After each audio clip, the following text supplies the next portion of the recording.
કંટકીની પલસ્કી કાઉન્ટીમાં રહેતા રમેશ પટેલ નામના એક ગુજરાતીની લોકલ પોલીસ અને FBI દ્વારા ધરપકડ કરવામાં આવી છે.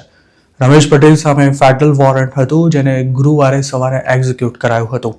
52 વર્ષીય રમેશ પટેલ પર વિઝા ફ્રોડનું કાવતો ઘડવાનો આરોપ છે.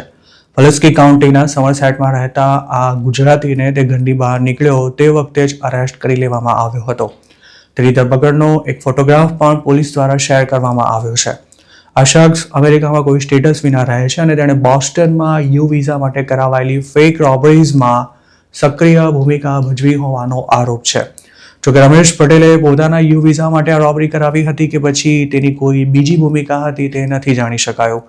ધરપકડ બાદ તેને બોસ્ટનની ફેડરલ કોર્ટમાં હાજર કરવામાં આવશે, જ્યાં તેને કેદમાં રાખવો કે પછી રિલીઝ કરી દેવો તેનો નિર્ણય લેવાશે.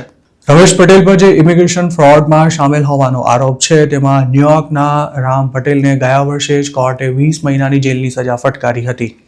આ કેસમાં તાજેતરમાં જ મેસેચ્યુસેટ્સ, કંટકી અને ઓહાયોમાંથી કુલ 10 ગુજરાતીઓની ધરપકડ કરવામાં આવી હતી, જેમાં સૌથી વધુ 6 આરોપીઓ મેસેચ્યુસેટ્સમાંથી પકડાયા હતા.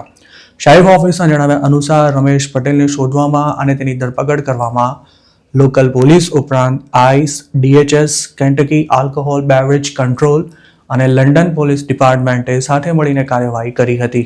લ્યુઝિયાનામાં ગયા વર્ષે ચંદ્રકાંત પટેલનું ફેક રોબરીનું જે કૌભાંડ પકડાયું હતું, તેમાં કંટકીમાં રહેતા લોકોને પણ USCISની નોટિસ મળી હતી.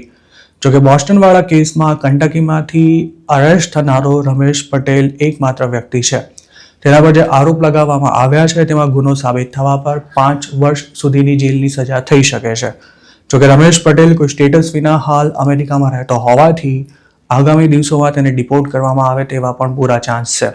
આ કેસમાં મેસેચ્યુસેટ્સમાંથી જે લોકો પકડાયા હતા તે તમામને કોર્ટમાં હાજર કર્યા બાદ છોડી દેવામાં આવ્યા છે. જોકે રમેશ પટેલને કોર્ટમાં ક્યારે હાજર કરાશે તેની કોઈ ડેટની વિગતો નથી મળી શકી.